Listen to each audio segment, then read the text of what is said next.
ইয়েমেনের হুতি বিদ্রোহীদের সদ্য প্রকাশিত এই ভিডিওতে গত ১২ জুনের হামলা যেন হার মানিয়েছে সিনেমার দৃশ্যকেও।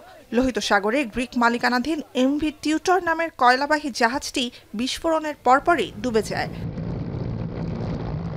ভিডিওটির সত্যতা যাচাই করেছে বার্তা সংস্থা Reuters. British maritime trade operations সহ নৌপথে নিরাপত্তা নিয়ে কাজ করা বিভিন্ন প্রতিষ্ঠান ও সূত্র জানিয়েছে, বিস্ফোরক বোঝাই রিমোট কন্ট্রোলড একটি নৌকা দিয়ে হামলাটি চালিয়েছে হুতিরা। ছোড়া হয়েছে কয়েকটি ক্ষেপণাস্ত্র। আন্তর্জাতিক বিভিন্ন সংবাদ মাধ্যম বলছে, যুক্তরাষ্ট্র ও মার্কিন নেতৃত্বাধীন জোটের পরাক্রমশালী সেনাদের জন্য নতুন দুঃস্বপ্ন হুতিদের তুফান। মানববিহীন যে ছোট্ট নৌযানটি টিউটর জাহাজে হামলা চালাতে ব্যবহার করা হয়েছে, সেটি ১৫০ কেজি যুদ্ধাস্ত্র বহনে সক্ষম বলে দাবি ইয়েমেনের বিদ্রোহীদের। স্বাস্থ্য এবং স্বাদের মধ্যে চমৎকার একটা ব্যালেন্স করে পীর প্রিমিয়াম আয়োডাইজড লবণ। নৌযানটি আনক্রুড সারফেস ভেসেল বা ইউএসভি হিসেবে পরিচিত। তুফান ১ নামের ইউএসভিটি হুতিদের নিজেদের বানানো। ধারণা করা হচ্ছে, যুক্তরাষ্ট্র সহ সমরশক্তিতে শীর্ষ দেশগুলোর অত্যাধুনিক যুদ্ধজাহাজের বিরুদ্ধে লড়াইয়ের সক্ষমতা রয়েছে তুফানের। আপাতত লোহিত সাগরে বাণিজ্যিক জাহাজগুলোই মূল লক্ষ্য।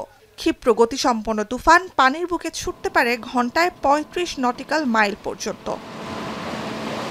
বিশ্লেষকরা বলছেন, কৃষ্ণ সাগরে রুশ যুদ্ধজাহাজ প্রতিরোধে ইউক্রেন যে ধরনের ইউএসভি ব্যবহার করছে, তুফান ১ অনেকটা সে ধরনেরই। তুফান ১-এর গাইডেন্স সিস্টেম এখনও অজানা, তবে সাধারণত ইউএসভি দিয়ে লক্ষ্যে আঘাত হানতে জিপিএস আর ভিডিও গাইডেন্স সিস্টেম ব্যবহার করে থাকে হুতিরা। বলা হচ্ছে, তুফান ১ প্রকাশ্যে আনার মাধ্যমে লোহিত সাগরে যুক্তরাষ্ট্র ও মিত্রদের যুদ্ধজাহাজ ও বাণিজ্যিক জাহাজের বিরুদ্ধে সর্বাধুনিক যুদ্ধাস্ত্র মোতায়েনে নিজেদের প্রস্তুতি জানান দিল হুতিরা। গাজার ফিলিস্তিনিদের সমর্থনে গেল বছর নভেম্বর থেকে লোহিত সাগরে বাণিজ্যিক জাহাজে হামলা শুরু করে ইয়েমেনের হুতি বিদ্রোহীরা। ইসরায়েল, যুক্তরাষ্ট্র, যুক্তরাজ্য ও পশ্চিমা দেশগুলোকে চাপে ফেলতে এ পর্যন্ত হামলা হয়েছে ১৫৩টি জাহাজে।